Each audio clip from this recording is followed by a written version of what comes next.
வணக்கம். புதன் திசை.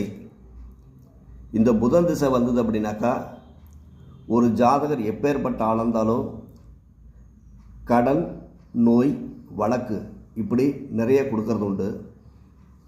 இந்த புதன் திசை நடக்கும் காலத்தில் உங்கள் ஜாதக கட்டத்தில் புத பகவான் எங்கே இருக்கிறாரோ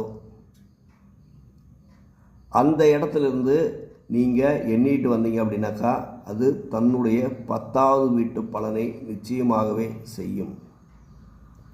அப்போ புதன் தான் நின்ற வீட்டிற்கு 10ஆம் வீட்டு பலனை கட்டாயமாக செய்வார். அடுத்தது குரு பகவான். இந்த குரு பகவான் ஜாதகத்தில் எங்கே நிற்குதோ, தன்னுடைய திசாபுத்தி காலங்களில் குரு தான் நின்ற வீட்டிற்கு 11வது வீட்டு பலனை நிச்சயமாகவே செய்வார். அது சுப பலன் அசுப பலன் அப்படிங்கிறத பற்றி கண்டிப்பாக நம்ம தெரிய வேண்டிய அவசியம் இல்லை. அடுத்தது கேது பகவான்.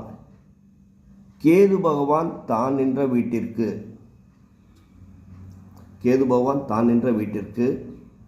12ஆம் வீட்டு பலனை நிச்சயமாக செய்வார். எப்போ? கேது திசை நடக்கிற காலத்தில். இந்த புதன் திசை நடக்கும் காலங்களில் ஆஞ்சநேயருக்கு தொடர்ந்து புதன்கிழமை நாளில் வெத்தலை மாலை போட்டுட்டு வர்றதும், குரு திசை நடப்பவர்கள் நவகிரகத்தில் இருக்கிற குருவுக்கு தொடர்ந்து 3 மாலைகள் சாற்றி வருவதும், வியாழக்கிழமை காலையில் நவகிரகத்தில் குரு பகவானுக்கு 3 மாலை போட்டுடுவாங்க. இதே கேது பகவானுடைய திசை நடப்பவர்கள் உங்கள் வீட்டில் இருக்கிற விநாயகர், எந்த விநாயகராக இருந்தாலும் சரி, அந்த விநாயகருக்கு சங்கடஹர சதுர்த்தி அன்றோ அல்லது கேது நின்ற நட்சத்திரம் ஒரு நாளிலோ